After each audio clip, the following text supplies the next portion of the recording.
Hello everybody, welcome back to part 2 of my show, which is the video of the show I did at the Eastgate Theatre in November called Some of Me Tunes and Some of Me Friends Tunes, which was to celebrate my tune book.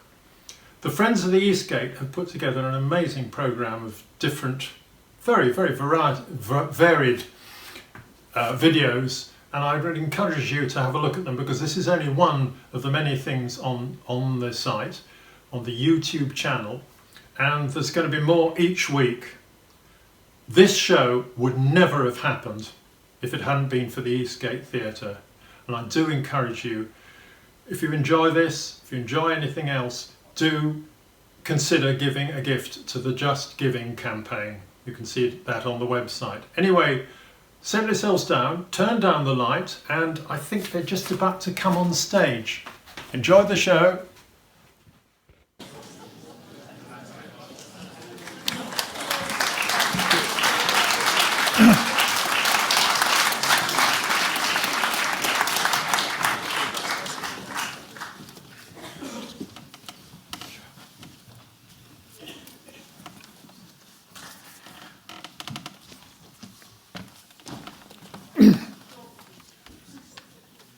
This slow air came to me long before I bought my workshop on Elcho Street, Bray, and it's rather an insignificant road, I think. So I called it the Bonnie Braes of Elcho, which makes it sound much grander than it is. I know it's a bit presumptuous at this time in the concert to mention that we've actually prepared encores, so I'm not going to mention that. But what I can mention is that if you live in Peebles, you can open your windows at 9:30 tomorrow morning and hear the carillon. And Callum, who seems to be able to play anything, will be playing the carillon, and some of my tunes are going to be played. So there'll be encore surprise reprise. Oh, you're coming in? Come on.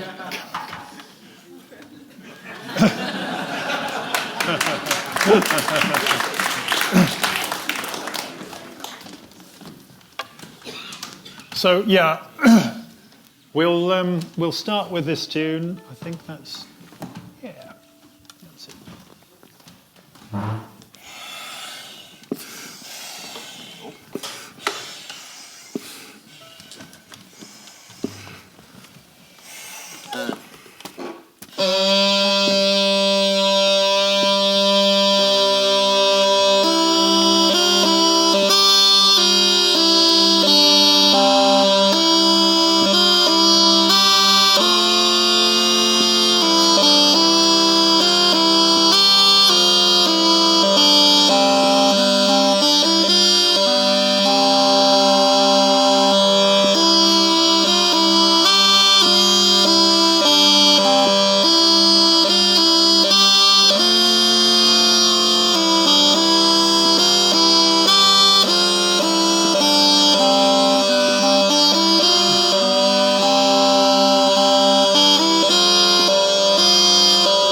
Now it's Callum's turn for a solo. We came into each other's lives about 10 years ago, and I made him this set of pipes, and he started doing things that defy the laws of acoustics. And some of the things he's going to, I better warn you, some of the things he's going to do now just can't possibly work. And when he wanted a second set, he wanted a Cornish pipe from me. I just said, no, I'm not going to make you one. You're going to have to come up to Scotland, because he lives in Guildford, and you're going to have to make it yourself. And he came up to my workshop, and he's been coming ever since, haven't you? Yeah, it's almost been 10 years now, hasn't it? Oh, amazing. Amazing. It's so exciting. You know, I can make beautiful pipes, and I can make them play beautifully, but hand them to Callum, and he'll spend hours and hours, and they just sing, and then he can play them like this. So this is a tune. This is one of the first small pipe tunes you did, and it's called... Thanks to Julian.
This August I was staying with my friends Matt and Carolyn Buckley, who live near Richmond, Vermont in the USA. They've got a lovely house that was built in the 1850s, I think. It's on the side of a hill, well, in a valley, side of a valley which is all wooded and leads down to the river which flows beneath their house. It's a beautiful place. I've been there many times over the last 21 years, usually in August. And I found it's a house that's full of tunes. I quite often come up with new tunes there. And on the Sunday, Pat Skyped me and told me that our friend Adrian Grant had died. And we knew he'd got terminal cancer, so it wasn't really a surprise. He was a lovely, lovely man, and I felt for Francis, his wife, and all his family. My heart went out to them. So I just walked down to the river, and it was just beautiful there, and I felt such gratitude for being alive. I took off my clothes and just jumped into the water and swam a bit. It was very, very cold. Well, it seemed quite cold, but it was just so good to feel the water on my body and feel alive. And the next morning, Monday morning, I woke up at 6 o'clock and I was having this dream as I woke up about composing a tune, and I could actually remember it, which was a wonderful thing. And it was about 6 o'clock in the morning, and I went out into the garden in my nightshirt and hung the camera around my wrist. I had it at video setting and tootled it on my whistle. And I called it Adrian Grant, Our Friend. And later on the Monday, my friend Rick Damon came and picked me up and drove me about 2 hours to his house. It's a beautiful house, much higher up, overlooking a valley. You can see about 16 miles, and all you can see is trees. You can't see roads or anywhere. It was a beautiful place, and I was thinking of Adrian, and I carried on refining the tune and playing it until I knew it was the way I wanted it. And Callum Armstrong and Rick helped me write it down, and I printed 100 copies.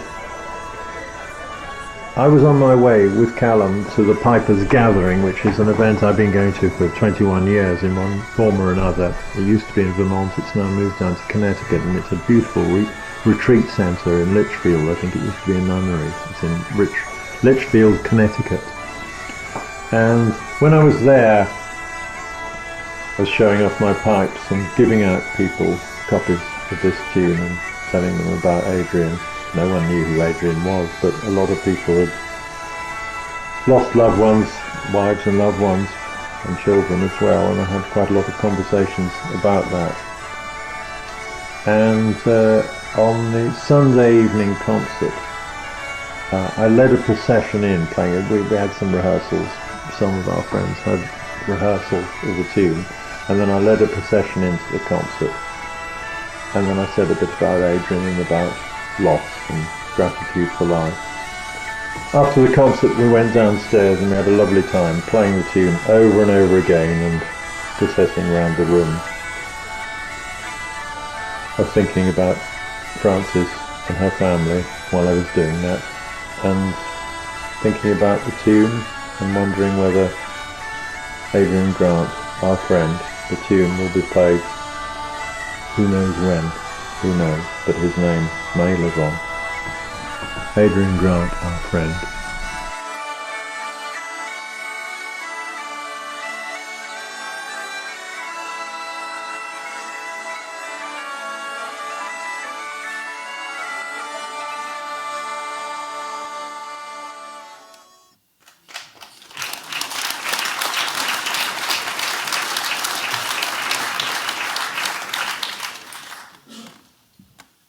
Video was put together by Tom Swift. It's amazing seeing it on a big screen. I've seen it on YouTube, and lots of other people have as well. But yeah, in Scandinavia, and probably throughout Europe, actually, in Scandinavia, in the spring, traditionally there was an instrument that could only be made and played in the spring. I've never done this, but you get a length of willow, a long length of willow. In fact, my sister Myrtle's talked about this. And sorry, did you say you'd done it? Oh, I thought you. I know Myrtle had made whistles out of it, but you hit the bark. You hit the bark just gently, and eventually you can slip at just the right time of year. You can slip the wood out, and then you've got a tube, and you can turn one end into a whistle, and then you've got an instrument that will work for a few days until the bark dries up, and then you've got to wait till next spring. So it was a very, very seasonal sound. However, we have plastic with us now, so you can hear this sound any time of the day. And we were given at our wedding at Kinnersley a tune by Dick Hansold, who's from Minneapolis, well, St. Paul. And I invited him along to this gig tonight, but he's got another gig apparently, so he didn't come. But him and his wife came all the way from St. Paul to our wedding. So tonight I asked Steve to play it, and then Pat and Jess and Penny decided to join in, and it was wonderful. So we've got a quartet of willow flutes. I'll just explain a little bit about the willow flute. It works on a harmonic scale. It only has it doesn't have finger holes like a whistle, so it works on a very specific harmonic scale. So the tunes are written for it are on only a very specific number of notes. So yeah, it's called, what's it called? It's called Pat and Julian's Wedding, isn't it? Yes, right. Do you want the mic sort of more in the middle, or are you? We'll just broadcast to the audience. Right. Acoustics. We'll be right.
I've only ever once tried to make one of those, and that was on Thursday. No, maybe it was Wednesday. I was going down. Is it Dean's Wine? The one just behind the medical hall, that little wine there. And there was a bit of white plastic tube there, so I thought I'll go back and make one.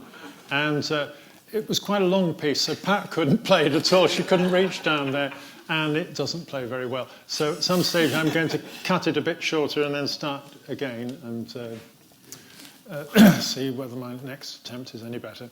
One of the joys of living in Elco Street is it's very near Crossland Crescent, and lots of you live, some of you here anyway, live in Crossland Crescent. And one person particularly is Joan Morrison, and one of the delights of some June the 11th is I wake up and find in the porch a little rolled up piece of paper, and it has a birthday ode from Joan in it. She's amazing what she does. The most spectacular one she's ever done was for my pension party, quite a few years ago that was now. And I asked her, it's in the book, and I asked her to share it with me, with us. So where is Joan? Are you there? Step forward, Joan.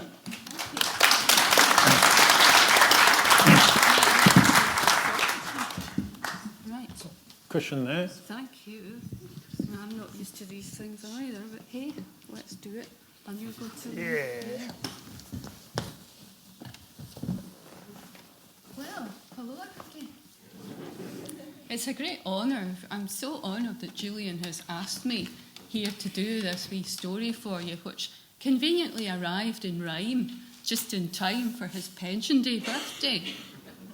Now, as with Julian's tunes, I've got no control over this. It either comes or it doesn't come, and I was really hoping that one would arrive in time for the big day, and it wasn't happening. I thought, but then I opened up my William Chambers Book of Days, the way you do, and I looked up his birthday. And there it was, because the 11th of June is St Barnaby's Day. Now, I'm sure you all know that already. Now, St Barnaby's Day, it said, the longest day and the shortest night. And I thought, that's funny, that's midsummer. 11th of June, eh? And I looked at the next bit, and of course, the 11th of June was Midsummer Day, way back when we still used the Julian calendar. Well, we were off to a head start then. And one of the great things about midsummer, of course, is that is when the fairies are very active. Now, Scottish fairies, as you might know, are not pink and frilly. They can give you gifts. You've got to keep on the right side. You must, just in case. And one of the things you do to keep on the right side is leave out gifts of food. And I had seen Julian do this. I don't know if he knew that's what he was doing, but he did it. So, yes. I better make sure I haven't missed anything out.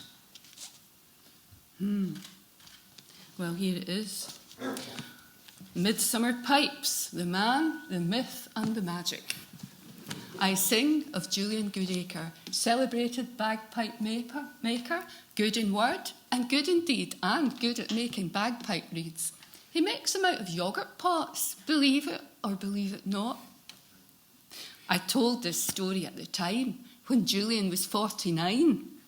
But now the river of time, it flows so fast that now it's come to this at last, that Julian has his pension day, which causes all of us to say, now Julian, you will have lots of money to buy yoghurt pots. May you not lack for fire or food or tea or wine to do you good. And may you always have warm socks to warm your feet when out on walks. And may the hat upon your head be ever purple, green or red. May you have many a happy day. May music always light your way. And now I'll tell of ancient lore that has come to light since those days of yore. True Julian lay on the river bank, and a fairly spied we see. The fairest lady that ever he saw stepped out from behind a tree. Her skirt was of the grass green silk, her mantle of the velvet fine. She stepped up close to him and said, "Are you the man that makes the wine?" "I am," he said. "Yes, that is true. And who are you that does inquire?" "I am the Queen of fair Elfland, and I've come to grant you your desire." Barnaby bright, the longest day and the shortest night. If Julian's calendar still held sway, your birthday would be in Midsummer Day. A midsummer child, and you never knew that the fairies keep special watch over you?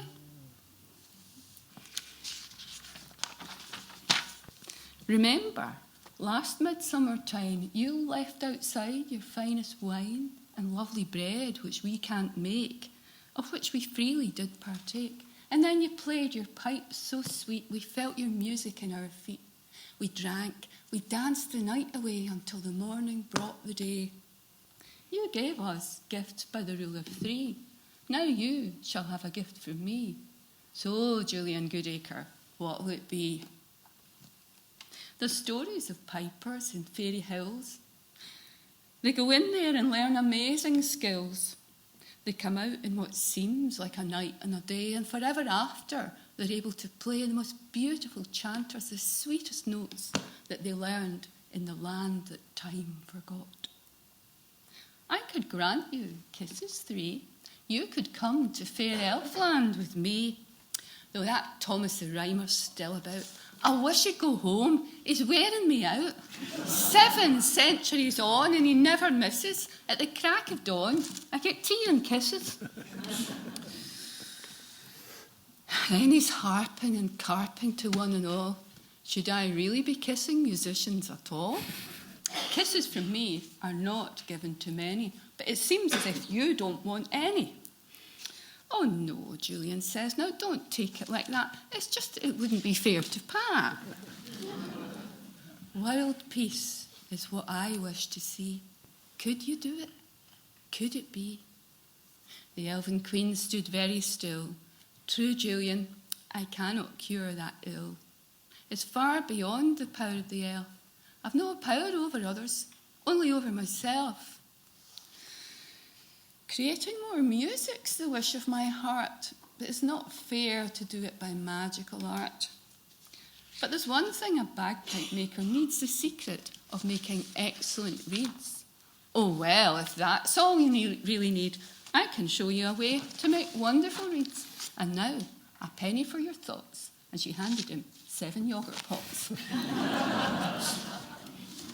This excellent method I'll now teach to you, from family-sized Greek to petit filou.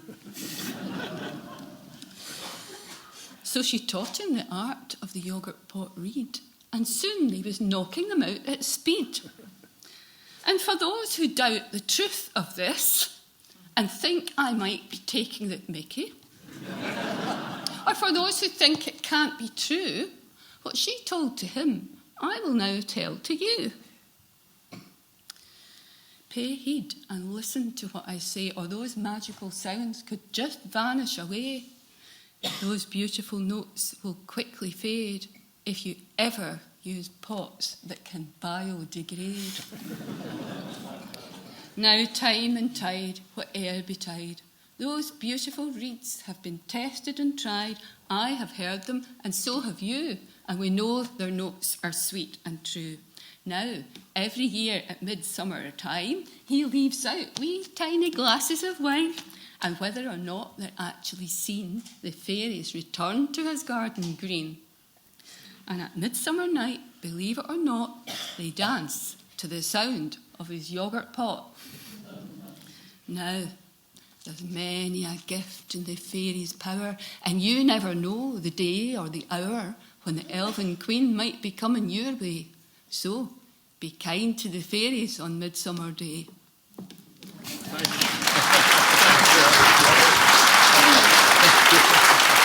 Take a bow, there we go. No!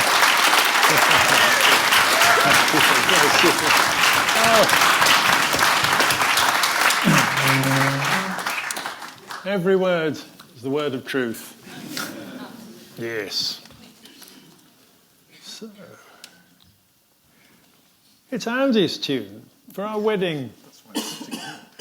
That's why he's sitting there, right? Andy, for our wedding, gave us a pipe duet, and Pat's attempts to playing the pipes. Pat doesn't play the pipes, I should say, and It's been sitting in my book and in my pile, unplayed, and then you've really been pushing to play it because you don't often play your pipes, do you, Rick? Very seldom. So, and I've been playing it for weeks now. It's a lovely tune, and he's written a second part for it as well. So we'll start off knowing that the band will join in if should we falter. Relying on it, I would. Better do the old tuning thing, though.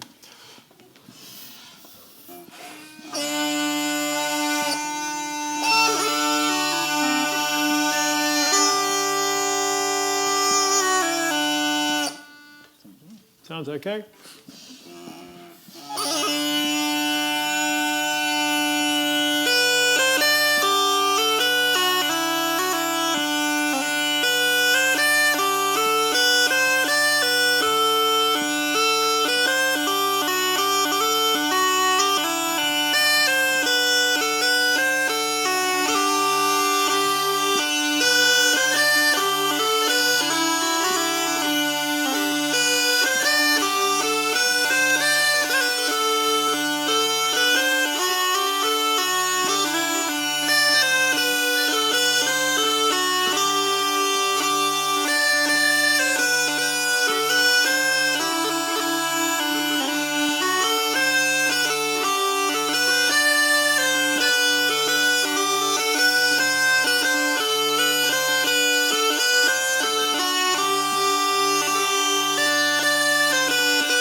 That was great. What do we do now? What do we do now?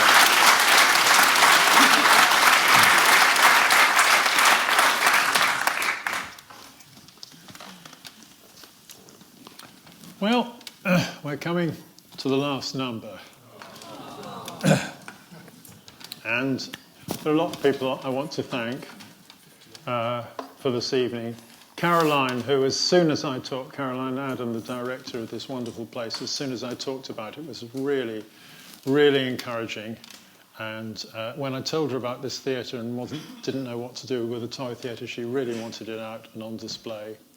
And she and Maggie and Anna and all of the staff here have been amazing. And Cliff, the sound man, now when I go to concerts, I know a bit about what it is to be a sound man. People always say at the end, thank you, Cliff, or whoever it is up there. He's completely invisible. We can't see him, and he's just been wonderful for everything. He's pressing the right buttons at the right time. So Cliff, especially, I want to really thank Cliff.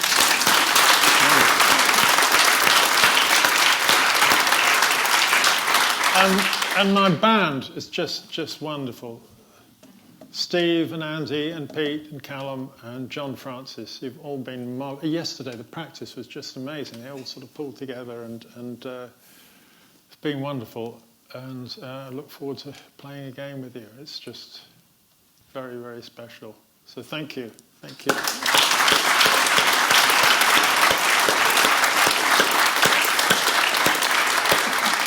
And there's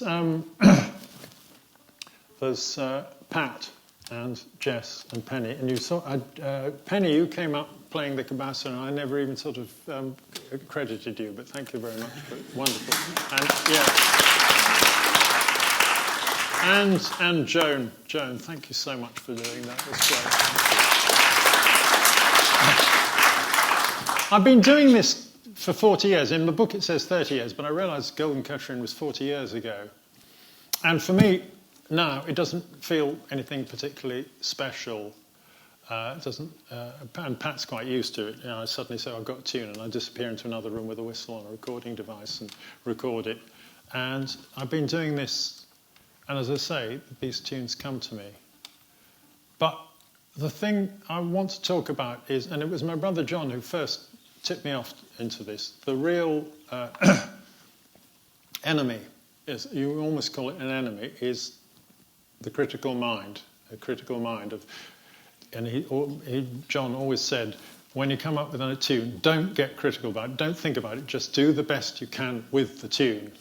And criticism can come later, or thinking whether it's good or bad, because it's so easy when something comes into my head to say, oh, that's a nursery rhyme, it must be someone else's tune, that's not really...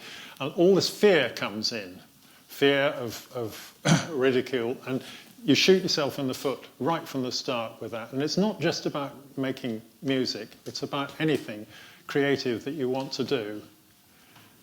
Don't shoot yourself in the foot before you start, just have a go. So if you want to write poetry and you've always thought that, but thought, oh, I can't do it, it wasn't very good, just do it. I mean, all these people just have gone ahead and done it. So your enemy, if you hear that voice in my head saying, oh, I'd never be able to sing in public or whatever it is, just say, thank you for sharing. Just do it, because that's what creativity is about. It's about just doing it. And that's what this book has been about.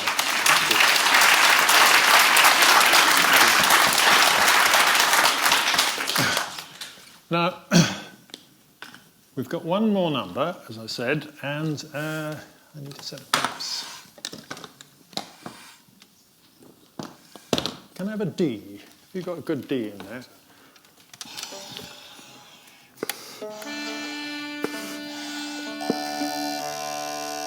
Yeah, that sounds pretty good. That sounds pretty good. Could I have an A?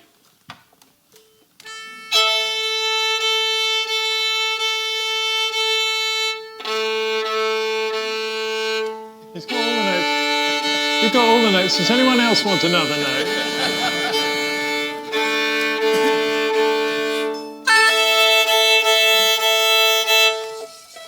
Now that what you've started. Right, well, this is going to have a solo guest star We invited up my brother John, who really sort of got me into the bagpipe thing to start with. And so this is a tune called Merritt's Jacket by a friend of mine, well, not by, it's for a friend of mine called Merritt Jacquet, who lives in Toulouse with her husband and her family, and the grandchildren as well. And I wrote this tune, and Brother John did this really complicated, wonderful, quirky arrangement of it, which I'm never really able to learn. But for one, Chris, was it my birthday? I don't know. You gave me a music box, which you had actually programmed to play this. So I'm going to ask you to step forward and perform Merritt's Jacket, and we'll join in later. And then you can join in as well.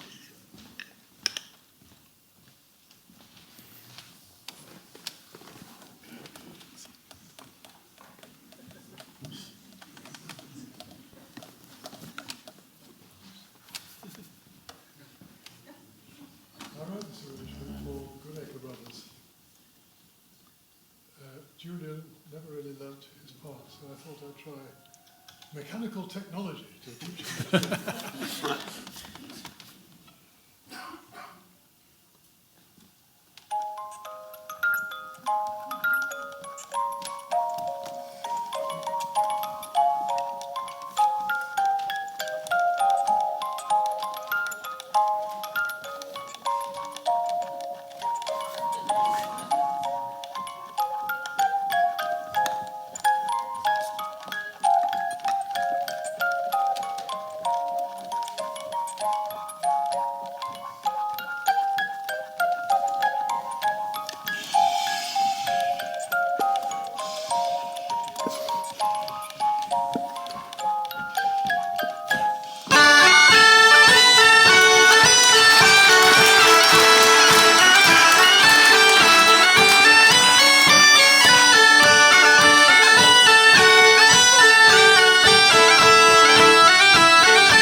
we stand up and take a bow now. I think we all take a bow.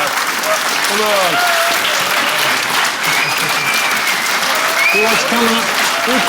Yes. Come up for a bow. Yeah. Okay. Hooray.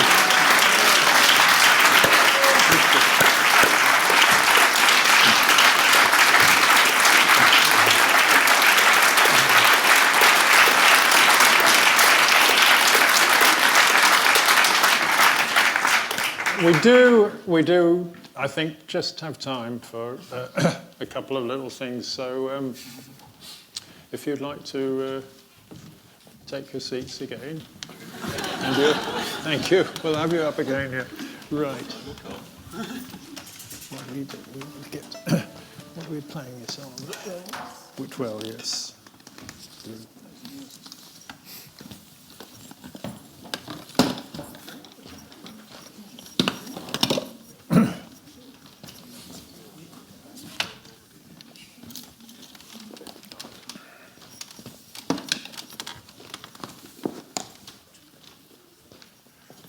This is a very, very simple waltz of mine, and it's been really very popular, and it's got a lovely, crazy story with it.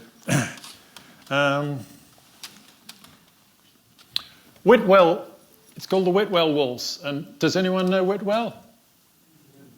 I think it's about 120 people, and there was a pub, I shouldn't think there is anymore, and a church, and when I went to the church it was locked. And it's just near Rutland Water. One of the roads out of it actually sort of goes along and then just sinks into Rutland Water. So it's they wanted to put themselves on the map, so they decided to do some twinning. So they wrote to the Mayor of Paris and said they wanted to twin. And he didn't reply. So I'd like to quote from the Rutland Times. This is in 1980, the Rutland Times. Rutland Times. Having dispatched a note of some importance to the Mayor of Paris, Monsieur Chirac, indicating that unless anything was heard to the contrary before 20-30 hours on the 13th of June 1980, a state of twinning would exist between Whitwell-sur-Lot and Paris. I have to report that no such reply has been received, and therefore a state of twinning exists between the two communities. God save the Queen!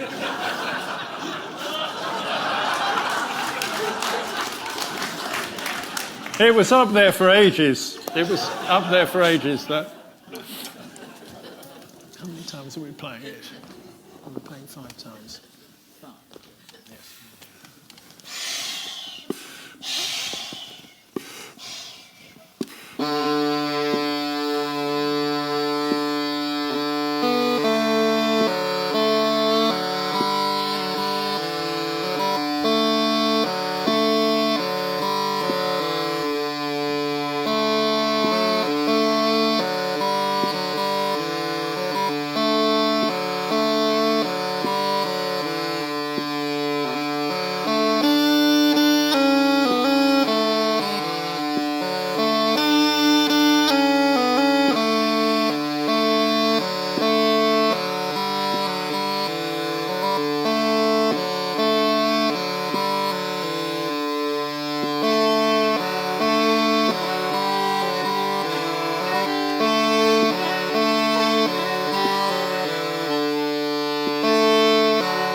forward a little bit.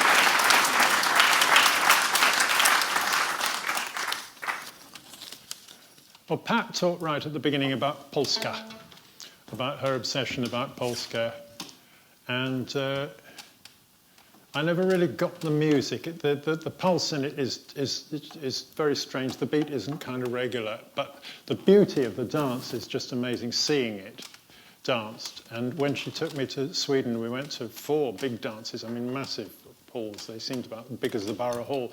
And you see these couples, it's just so beautiful to see. They appear just to be walking along, although it's not just walking when it comes to it. And then a certain signal, and I never worked out what the signal is, they start spinning around. And it's not a musical signal particularly, so then it's not everyone walking at once and then everyone spinning. It's just beautiful, and seeing a room just packed with people dancing the polska is wonderful. And at our wedding, there was one friend who couldn't come from Sweden, and she, about 2 days before the wedding, recorded polska for us and got it through to us on a disc. So we all went to the big hall at Kinnersley Castle and listened to it. And it's just so meltingly beautiful piece of music. She double-tracked it. I think there's 2 or 3 guitars in there and 2 voices. And it's a piece of music that just touches me so much and always usually reduces me to tears. So now we're going to end with Polska for Pat and Julian by Louis van Salias.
La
Thank you. Joan. Come on, buddy. Oh, all my friends.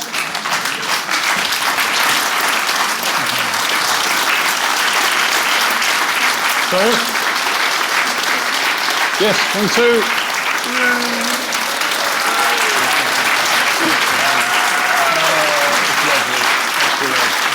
Thank you.